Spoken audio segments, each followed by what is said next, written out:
Kako to sve izgleda? Kako se nosiš sa svim tim? Ovako, za početak ja bih voljela spomenuti svoj medicinski fakultet u Rijeci. Okay. Oni su nas, ja bih rekla, izvrsno pripremili što se tiče kvalitete nastave svega, vježbi na kasnijim godinama. Stvarno mislim da su nas jako, jako dobro spremili. To je danas malo čudno. Svi pljuju po svojim fakultetima. Ja kažem da je nama fakultet stvarno dao jedno vrhunsko obrazovanje.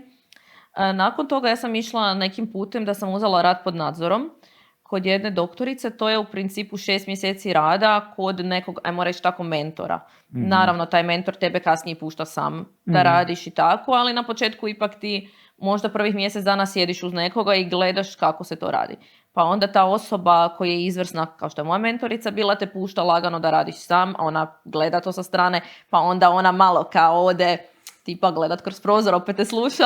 On gleda na mobitel. Gleda na mobitel, a ono... Tipa ono ogledalo, znaš, gleda. Da. Kao u zatvoru. Tako da je to neki cijeli postupak da te spremi za ono što te čeka. I mislim da je to izvrsno za mlade liječnike i mislim da je to jako dobro za svakog, da barem nekoliko mjeseci, ne mora sad puni 6 mjeseci, ali neki period da provede u tom taj rad pod nadzorom. To je jako dobra meni opcija osobno bila.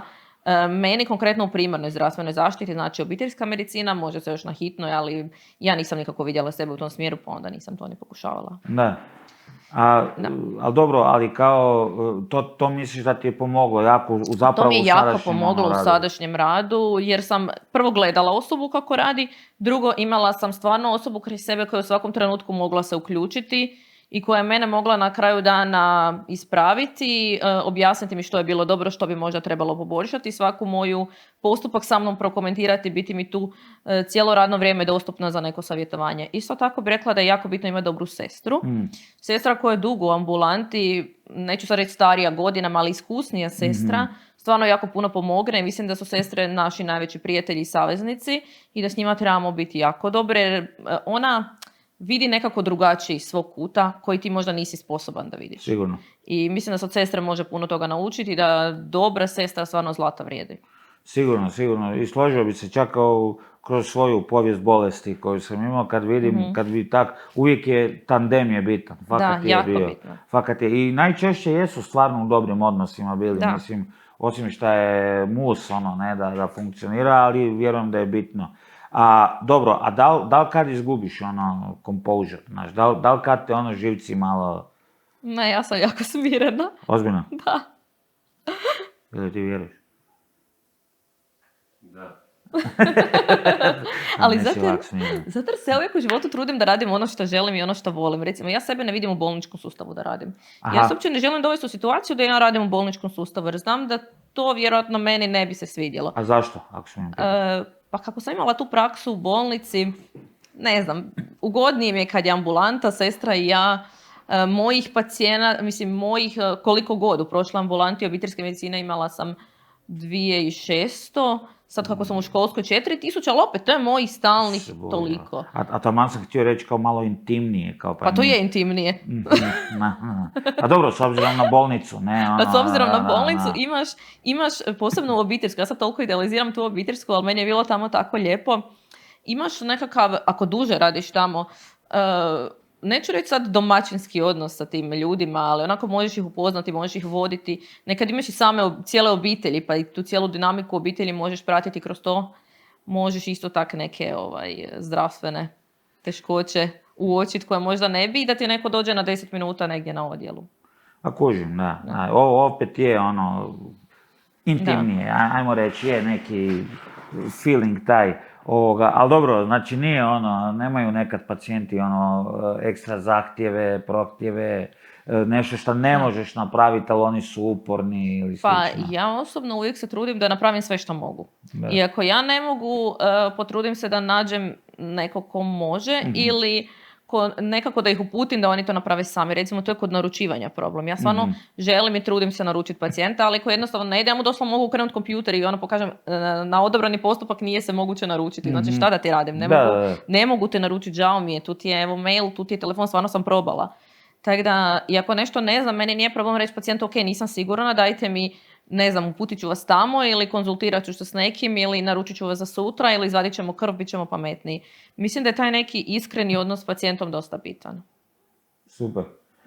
Pa je, mislim, definitivno, pogotovo u tamo, jer stvarno, mislim, ispravim me ako griješim, ali čini se da je općenito bolnički sustav, općenito vas doktore, to da je jako zatrpan, da vas je malo i nekako na vas, mislim, ne znam, evo sad si rekla 2600, ja mislim, meni to zvuči jako puno, ne, to je ono, da, ti moraš obiteljskoj, handlat, mislim, da, ono, baš puno zvuči, mislim. Da, puno bude ljudi, ali kažem, drugačije je to nekako u toj ambulanti kad je imaš. I opet uzmeš vremena koliko ti treba nekako za pacijenta. Neko dođe samo po lijekove, neće reći samo po lijekove, jer treba i...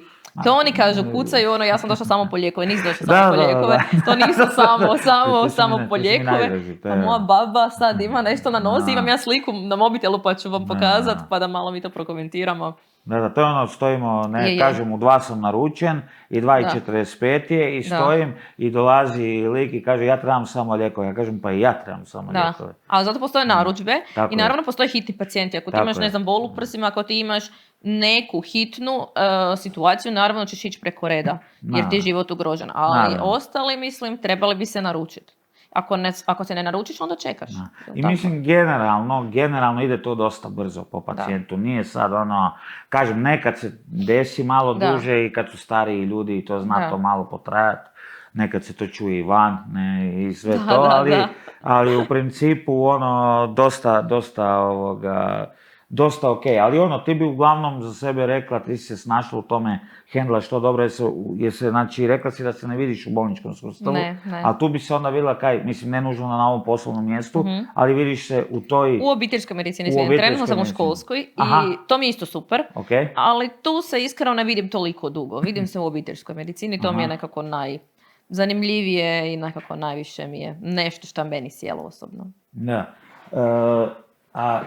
je li čudno, ne toliko možda tebi, koliko tipa drugima oko tebe u tvojoj, ili čak evo pacijentima, taj odnos sa društvenim mrežama i ta popularnost, kako, jel kao, mislim, ti si na televiziji puno bila i imaš sad eto i vodiš i to, ajmo reći da si poznata osoba, ne Pa ja se nadam.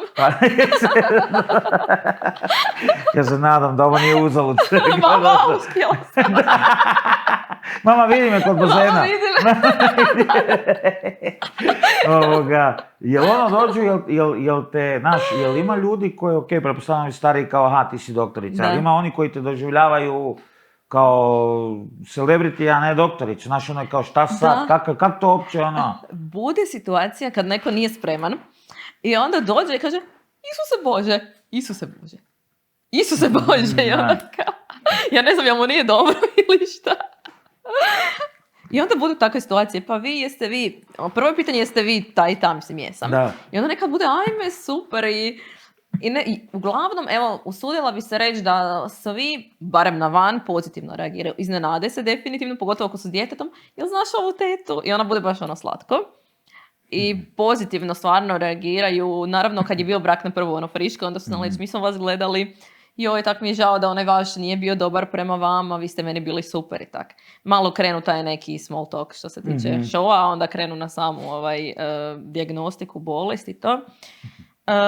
Pa mislim da, ne znam, nisam primijetila sad kad krenemo pričati o bolesti, sad mislim da zaborave na ovaj dio da me znaju od nekud i da sam ja tu sad prisutna na nekim društvenim mrežama i to, ali na početku se onako budu iznenade se.